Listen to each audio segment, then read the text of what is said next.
Welcome back to the channel, guys. Today I'm going to be working on the exhaust for the Turbo E36. There will be a couple things that I will explain to you. First off being, if you can see the welds at all, you notice that they're very high and ropey. That is because I used the wrong shielding gas for this application. I did use the correct wire. It's 308 wire, which I have in the box here. It's 308 308L right here. So the wire that I used is this 308, so it is the proper stainless steel wire, so it's not going to rust or anything like that. But as you can see, the welds are very high and ropey. They are, they do have good penetration. I will show you the inside of a couple places on the tube in just a minute here. But I did want to explain what components I have for this. Obviously you can see the flex joint and the resonator here, as well as the V-bands. So if you go back to my video where I did the exhaust wrap, the downpipe is actually a 3-inch V-band as well.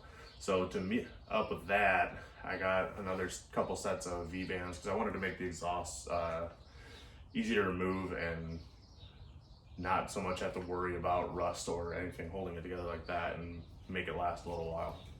So got the stainless V-bands, this flex joint here. You want to make sure you have a flex joint in your exhaust, because once that gets hot, if you don't have one of those, you're going to have some issues with the metal expanding, and it's not going to have anywhere to go, especially if you hard mount it to your car. If you use the rubber mounts, it should be fine, but if you do decide to hard mount it to your car, you're going to want to have some kind of flex in it, just so it can go somewhere as it heats up. But also as you're driving the car, if your engine moves at all, you want to have that flex joint just so there's some misalignment allowed. So, and then all the stainless tubing here, I actually got a kit from Amazon, which I'll link in the description as I usually do. This is made by Black Horse, I believe. It's a full kit. There's 2 of these long sections. This one's actually cut in half. So there's 2 long sections. They've all got lap joints. Let me grab the other half of that real quick. So we have this right here. So it's all flared out at one end. So that's actually the end I cut off because I didn't need it because both of these slipped over.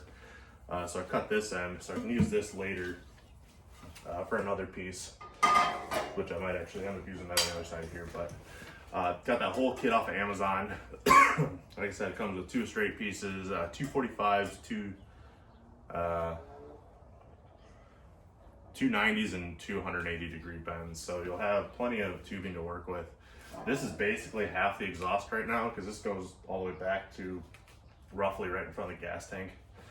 So if you can imagine, there's just going to be a little bit more to finish off this exhaust. So the resonator I went with, it's actually kind of expensive. I'm kind of upset because my welds were so bad. But this is a vibrant resonator. Just kind of trying to keep the rasp down, but also the noise, because where I live, there's quite a few cops on one of the main cruise spots. And really don't want to draw a whole lot of attention. I already have a turbo sticking out of the hood, so definitely don't want to draw any more attention with this. And then the muffler might be a little ricey to you, but I think it's going to look pretty cool. But it's also a stainless muffler. This is just a Evil Energy. Same fittings as I got for or same company as the fittings I got for the AM lines. This muffler was about $54 on Amazon as well, but thought it'd be kind of cool. The car's gonna be all white with a little bit of blue everywhere, so I just thought it'd be cool to have, albeit fake, like almost like a titanium burnt tip on the end of it. So I went with that. So, and I will explain also, this exhaust is probably not going to be the exhaust that stays on the car forever, for obvious reasons. I was working with what I had. I've had this Lincoln welder for almost a decade and only use it for small projects here and there.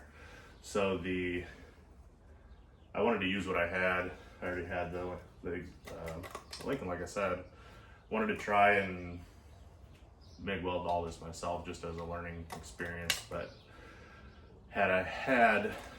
so I used 100% straight argon on this. There were mixed reviews on people that said it will work and people said that it won't work. So if you're using TIG, 100% argon is what you're supposed to use for stainless steel like this. for MIG welding, I absolutely do not recommend it. It is strong, but it is a very gross looking weld. But that will come later. I've been looking at some TIG welders, so. Alright,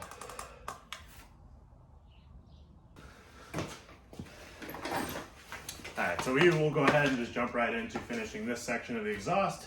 I will see you under the car in just a second. Alright, so here you can see, this is the very beginning of the exhaust, where it ends. So it ends right about here. So there are factory mounts right here. There's actually a hoop that bolts into here that I'm going to use for the factory rubber mounts. These are both brand new. I just got to find the bracket that goes there. But this will end up going straight back and then exiting out right in this hole right here. So what I want to do with this right here is bring this back to about right here. And then I'm going to put a V-band there. So pretty much all I need to do is make I'll probably do a small bend here into a straight section that goes there, just because it is off just a little bit. So this will push that way just a little bit.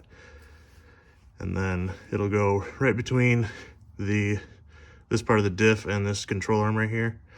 And since the car is lifted, this is going to be full suspension travel, so I know it'll clear as long as I keep it under that. And then once we get the V-band on there, then I can start building the back half of the exhaust of that muffler. So, and then we will get to welding.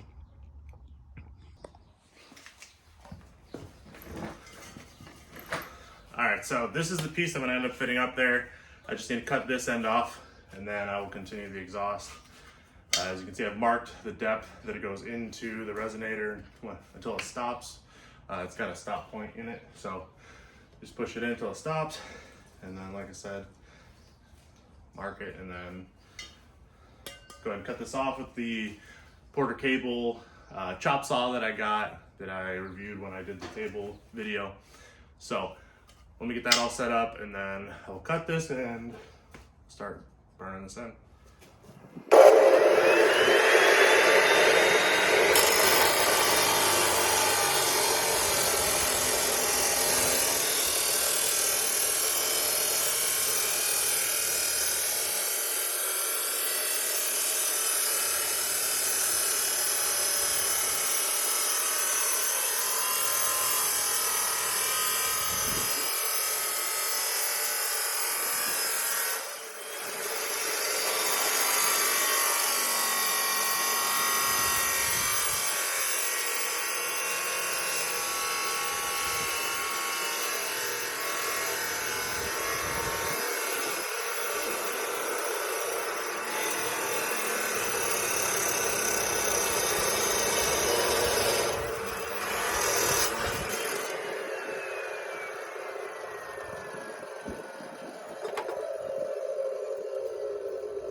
So as you can see, the cut is pretty gross. If I would have used like a bandsaw or something, it probably would have been a lot cleaner cut. But that's the reason I've got these files here. You're just gonna take your files, which I had a larger radius one, but I don't know where it is right now. Clean out the inside and the outside, just get any of those burrs off of there. So once that's done, I do have a thing of acetone you might be able to see back there on the saw. For wiping all this down before I weld it, just to prep the surface, get any grease or anything off of there. So I'm gonna go ahead and weld the other V-band on first, and then once the V-band is on there, I'm gonna start welding this into the resonator, and then that section will be done. So we'll see you in just a second.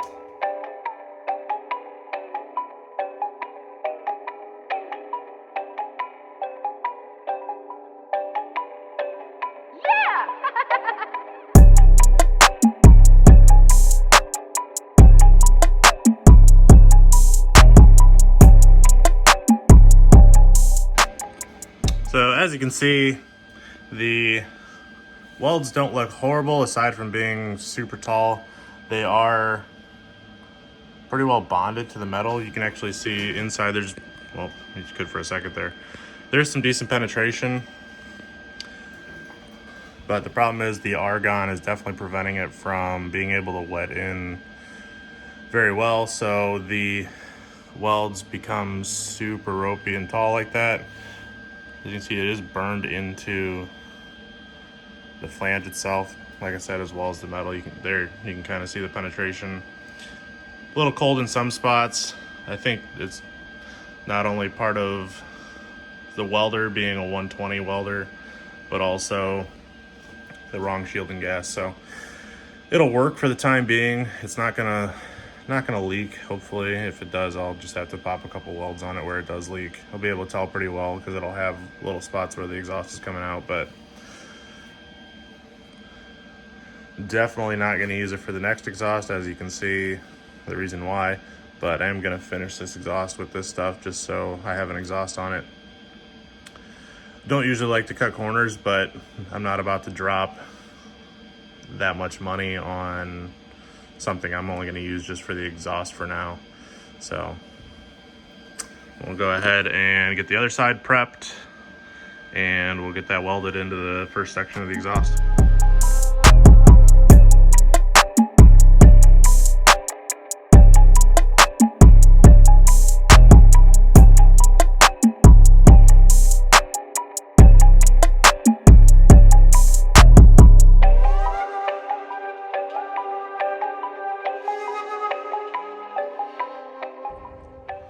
All right, so now you can see that section is completed. I got it held up with a 2x4. Using all my jack stands, they're all holding the car up right now. I only have 4 of them, so I'm probably gonna cut something so that I can just prop it up on there and then build from there. But the V-band is in. It goes about halfway under the gas tank, so that'll leave me a little bit of room to work on the differential and the axle bolts and everything else that I need to back there without removing both sections of exhaust. So that'll just make it a lot easier to work on, and then also it'll make it easier to get the exhaust in and out since it's not 2 long pieces. This main section is actually roughly a little under 6 feet, so that's plenty long enough to be able to handle. So I will get going on the second half of the exhaust, and hopefully I can get that completed. It's going to be a little more complex because the exhaust is coming in at an angle. The tip I actually want going straight out the back of the car, so I'm gonna have to cut some bends and try to get that positioned properly. So I'm gonna go ahead and start on that, and we'll see in just a little bit. Alrighty, so that is most of the exhaust done. Unfortunately, I ran out of shielding gas, so I'm not gonna be able to build the brackets. I'm gonna use the factory locations that are right up there. But for now, got my tip set where I want it. Sticks out just a little bit past the bumper, but I think that's gonna look really good. Plus I put the silver M3 bumper on there. It is gonna be painted. But that is the distance I want to stick out. So I'll have to get some gas in the meantime to finish welding this out. And then also to build the brackets, because I've got to build the brackets here, and then also the ones in the tunnel that I was talking about earlier. I also couldn't find my bracket for the tunnel, so I had to order another one, so that should be here sometime next week. So once I get all that, then there will be a part 2 to this video. But then also the next video won't just be exhaust work. It will also be some interior work. So I've put my Sparco wheel in along with the Rally Road gauge pods and the Innovate wideband. As you can see, I've roughly ran the wiring from the engine bay into here. So those are the wires that are hanging down right here, along with some other stuff I may delete because that's, I think, an old anti-theft system. I may just tuck it back up in there and let it go because I don't really have a way to use it. So I don't want to go chopping stuff apart if it does work. But also I've got new seats, new harnesses, and a harness bar to install. So once I get that, I will film another video. So that should be here this week also, but this stuff's gonna look awesome once it's in there. So All right, so that's all I've got for you today. Don't forget to like, subscribe, and then check us out on Instagram, Dadbod Garage Official, or Facebook at just Dadbod Garage. Also, there's a little teaser for you. That'll come later as well. So, like I said, in the meantime, I'll get some more shielding gas and also some other supplies to be able to finish this out. So, thanks for watching. We'll see you next time.